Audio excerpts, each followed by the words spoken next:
যদি আপনি বাজিতে হারিয়ে যান তখন কি দিবেন? জাকির এই কথা পাশাকে কেন বলল?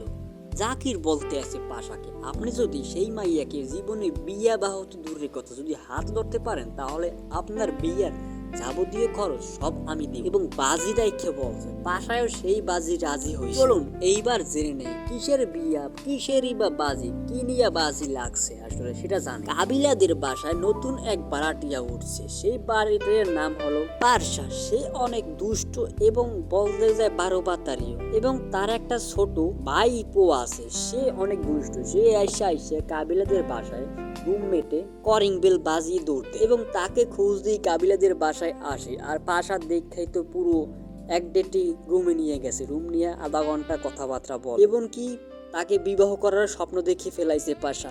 আর এই কারণেই জাকির পাশা ভাইকে বলছে, যদি আপনি বিবাহ দূরের কথা তার গায়ে যদি হলুদ ছাড়িয়েও পড়াতে পারেন তাহলে আপনার যাবতীয় খরচ আমি দেবো।